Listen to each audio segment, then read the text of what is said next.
48 ሀገራት የሚካፈሉበት የዓለም ዋንጫ በይፋ ተከፈተ። የ2026 የመክፈቻ ጨዋታ ሜክሲኮና ደቡብ አፍሪካ አስገራሚ ትዕይንት፣ እጅግ ከፍ ያለ ውዝግብ ደግሞ ነውጥ የታየበት ጨዋታ ሆነ።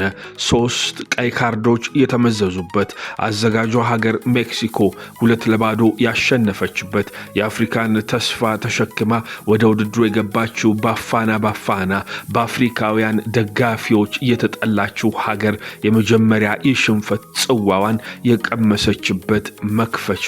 የተወደዳችሁ የሸጋ ስፖርት ተከታታዮች፣ በአዝቴካ ስቴዲየም የዓለም ዋንጫው በይፋ ተጀምሯል። ስለ መክፈቻው ጨዋታ እናነሳለን።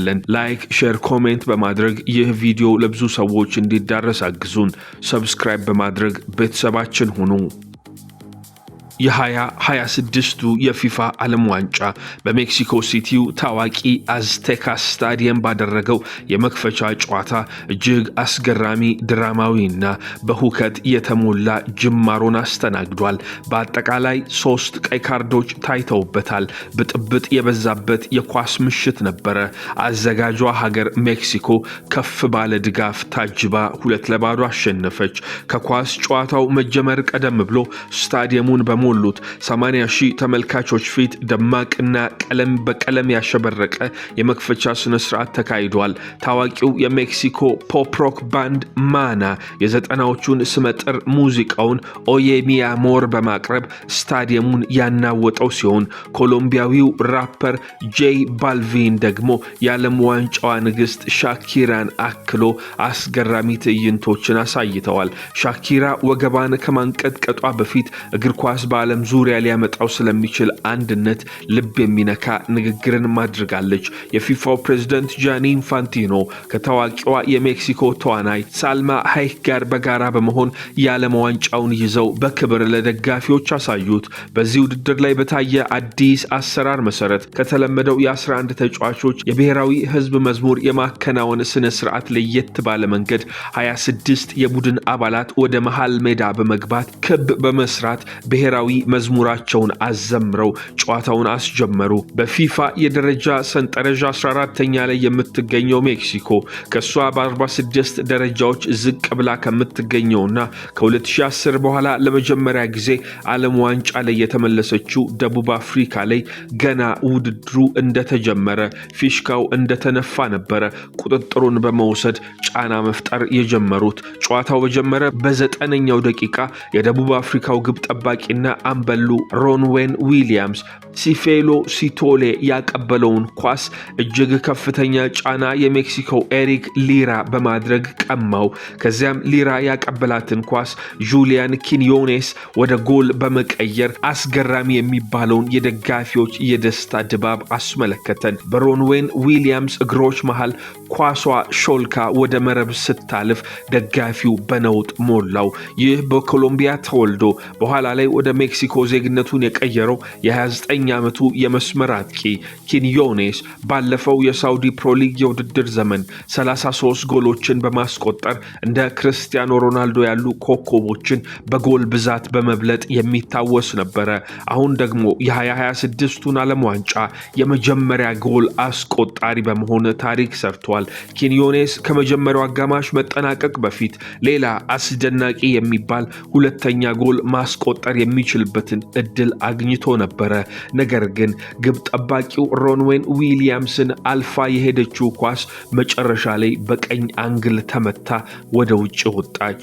ይህ ጨዋታ በዓለም ዋንጫ ታሪክ የመክፈቻ ግጥሚያ ላይ ታይቶ በማይታወቅ መልኩ 3 ቀይ ካርዶች የተመዘዙበት ነበረ። ለማነጻጸሪያ ያህል ባለፈው የ22ቱ የኳታር ዓለም ዋንጫ በአጠቃላይ በሁሉም 64 ጨዋታዎች 4 ቀይ ካርድ ብቻ ነበር የተመዘዘው። ብራዚላዊው ዳኛ ዊልተን ሳምፓዮ ካርዶቹን እንደ ጉድ ሲያሽጎደጉዱት ታይተዋል። የመጀመሪያው ቀይ ካርድ 49ኛው ደቂቃ ላይ የተመዘዘ ነበረ። ደቡብ አፍሪካዊው አማካይ ሲፊሎ ሲቶሌ በሁለተኛው አጋማሽ መጀመሪያ ላይ ብሪያን ጉቴሬዝን ግልጽ ጎል የማግባት አጋጣሚ በማደናቀፉ ምክንያት ቀጥታ ቀይ ካርድ ተወሰነበት። ውሳኔው ትክክለኛና ምንም ጥርጣሬ የሌለበት ነበረ። ሁለተኛው ቀይ ካርድ 84ኛው ደቂቃ ላይ ተቀያሪ ተቀይሮ የገባው የደቡብ አፍሪካው ተጫዋች ቲምባ ዙዋኔ ከሮቤርቶ አልቫራዶ ጋር በተፈጠረ አለመግባባት በቪዲዮ ረዳት ዳኝነት እገዛ ታይቶ ተጫዋቹን በክንዱ መምታቱ ስለተረጋገጠ ዙዋኔ የአልቫራዶን ፊት ስለመታ ቀይ ካርድ ተመዘዘበት። ሶስተኛው ቀይ ካርድ 92ኛው ደቂቃ በጭማሪ ሰዓት የሜክሲኮ አምበል ሴዛር ሞንቴስ በኩሊሶ ሙዳው ላይ በሰራው አደገኛና ጥንቃቄ የጎደለው ጥፋት ምክንያት የተመዘዘ ነበረ። በዚህ ጨዋታ የተቆጠረውን ሁለተኛ ጎል ራውል ሂሜኔዝ ነበረ ማስቆጠር የቻለው። በ50ኛው ደቂቃ ላይ በተጋጣሚዋ ላይ የተመዘዘው ቀይ ካርድ ነገሩን ያቀለለላት ሜክሲኮ በ67ኛው ደቂቃ ላይ ሁለተኛ ጎሏን አግኝታለች። የ35 ዓመቱ አንጋፋው አጥቂ ራውል ሂሜኔዝ ከሮቤርቶ አልቫራዶ የተሻገረለትን ኳስ በግንባሩ በመግጨት በዓለም ዋንጫ ታሪኩ የመጀመሪያውን ጎል አስቆጠረ። ጎሏን ካስቆጠረ በኋላ ወደ ኮርነር ባንዲራው እየሮጠ የሄደው ሂሜኔዝ በደስታ ብዛት አይኖቹ በእንባ ተሞልተው ታይተዋል። ይህ ጎል ለሂሜኔዝ ትልቅ የድል ጉዞ ማሳያ ነበረ።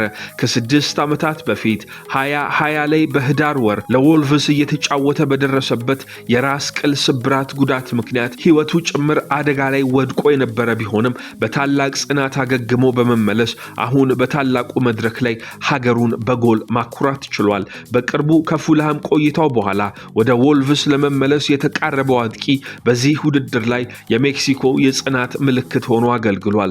ሜክሲኮ በጨዋታው ሁለተኛ አጋማሽ በውድድሩ ትንሹ ተጫዋች የሆነውን የ17 ዓመቱን ታዳጊ አማካይ ጊልቤርቶ ሞራን ቀይራ አስገብታለች። በ2-0 አሸናፊነት ሲጠናቀቅ ሜክሲኮውያን ደጋፊዎች በአዝቴካ ስታዲየም ደስታቸውን ለማቆም ተቸግረው ነበረ። እጅግ አስደናቂ የሚባለው የ2026 የዓለም ዋንጫ ጅማሮ እንዲህ ባለ መንገድ አደረገ። ከውጤቱ በኋላ በርካቶችን ያስደነቀው ነገር መላው አፍሪካውያን ደጋፊዎች ለሜክሲኮ ሞራልና ድጋፍ ሲሆኑ መታየታቸው ነበረ። ደቡብ አፍሪካ በቅርቡ አፍሪካውያን ጥቁር ወንድሞቿን ከሀገር ቤት ለማስወጣት የሚካሄዱ ሰልፎችን ስታስመለክተን ደግሞ በየከተማዋ ነውጦችን በማድረግ በግፍ በርካታ ዜጎችን ጉዳት ስታደርስና ሌሎች ኢሰባዊ ተግባሮችንም ስትፈጽም ተመልክተን ነበረ። ስራችንን እየነጠቁን ነው፣ ሀገራችንን ሞሉብን፣ ከመሬታችን ይውጡልን፣ ስራችንንም ይመልሱልን በማለት ደቡብ አፍሪካውያን ዜጎች በአፍሪካውያን ወንድሞቻቸው ላይ በደልና ጫና ሲያደርሱ ይታይ ነበረ። ይህንን ቂም የቋጠሩትና ተግባራቸውን ያልረሱት አፍሪካውያንም ደቡብ አፍሪካ 2-0 በሆነ ውጤት በሜክሲኮ ስትሸነፍ ከፍ ያለ ደስታቸውን ሲገልጹ ታይተዋል። እናም ይህ የዓለም ዋንጫ የአፍሪካን ባንዲራና ህልም ወክላ ለተሳተፈችው ደቡብ አፍሪካ መክፈቻዋ ያላማረ እጅግ መጥፎ አጀማመር ሆኖባታል። ይህ የሜክሲኮ ዓለም ዋንጫ በመክፈቻው መርሃ ግብር ካስመለከተን 2 ጎሎችና 3 ቀይ ካርዶች ባለፈ ነውጥና ረብሻም የነበረው እንደሆነ ለማየት ተችሏል። ይህ ጨዋታ ከመጀመሩ ቀደም ብሎ 82,000 ተመልካቾች በሚይዘው የአዝቴካ ስታዲየም ዙሪያ እጅግ ጠንካራ የጸጥታ ጥበቃ ተዘርግቶ ነበረ። ደጋፊዎችም ከረጅም ሰዓታት በፊት እንዲደርሱ ተመክረው ነበረ። የሜክሲኮ ሲቲ የዜጎች ደህንነት ሴክሬታሪያት እንደገለጸው በግምት 200 የሚሆኑ ፊታቸውን የሸፈኑ ግለሰቦች ከህግ አስከባሪዎች ጋር ከስታዲየሙ ውጪ ተጋጭተዋል። በግጭቱ ውስጥ እጇ አለበት የተባለችው የአንዲት የ28 ዓመት ሴት ለጊዜው ታስራ የተለቀቀች ሲሆን በከተማዋ የነበረው የደጋፊዎች መዝናኛ ቀጠና ላይ የተነሳው ሁከትም በቁጥጥር ስር ውሏል ብለዋል። በተቃውሞ ምክንያት በርካታ የሜትሮ ባቡር ጣቢያዎች ተዘግተው የነበረ ቢሆንም አብዛኛው ደጋፊ ግን ያለ ረጅም መዘግየት ስታዲየም መግባት ችሏል። ይህ የተቃውሞ ማዕበል መነሻው የሀገሪቱ ብሔራዊ የአስተማሪዎች ማህበር ከመንግስት ጋር የገባበት ፍጥጫ ነው። የአስተማሪዎች ማህበሩ ላለፉት 10 ቀናት ብሔራዊ የሥራ ማቆም አድማ ያደረጉ ሲሆን ይህም ከ1 ሚሊዮን በላይ ህፃናትን ከትምህርት ገበታ ውጭ አድርጓል። አስተማሪዎቹ የ100% የደሞዝ ጭማሪ ከመጠየቃቸው ባሻገር ፕሬዝዳንት ክላውዲያ ሼንባም የምርጫ ቅስቀሳ ወቅት የገቡትን የ2007 የጡረታ አሰሪ ህግን የመሰረዝ ቃል እንዲፈጽሙ እየወተወቱ ይገኛሉ። ሰኔ መጀመሪያ ላይ በተደረጉ ሰልፎች ተቃዋሚዎች የእግር ኳስ ተጫዋቾችን የፕላስቲክ ምስሎች ማቃጠላቸውና ትራፊክ መዝጋታቸው ይታወሳል። ከዚህም በተጨማሪ መንግስት በሀገሪቱ ላለው የእጽ አዘዋዋሪዎች ሁከት የቸልተኝነት አመለካከት አለው በሚል ህዝባዊ ቁጣ ገንፍሏል። ባለፈው እሁድ ፊፋ ወደ ቤትህ ተመለስ የሚል ባነሮችን የያዙ ሰልፈኞች ወደ ስታዲየም የሚወስደውንና ዋና መንገዱን በመዝጋት ተቃውሟቸውን ሲያሰሙ ነበረ። የሜክሲኮ መንግስት የትራፊክ መጨናነቁን ለመቀነስ ሲል ሐሙስ ዕለት በዋና ከተማዋ ትምህርት ሙሉ በሙሉ እንዲዘጋ አዞ ነበረ። ካርኒቫል የበዛበት ጩኸትና ደስታ፣ ዳንስና ጨፈራ የተስተዋለበት የሜክሲኮ ዓለም ዋንጫ የመክፈቻ መርሃ ግብር ደግሞ ተቃውሞዎችና ነውጦች፣ ሰልፎችና ረብሻዎችም እንደነበሩበት ልንታዘብ ችለናል። የተወደዳችሁ የሸጋ ስፖርት ተከታታዮች የዓለም ዋንጫ ተከታታይ ዘገባዎቻችን ከዚህ በኋላ ወደ እናንተ መድረስ ይጀምራሉ። ላይክ፣ ሼር፣ ኮሜንት በማድረግ ቪዲዮቻችን ለብዙ ሰዎች እንዲዳረስ አግዙን።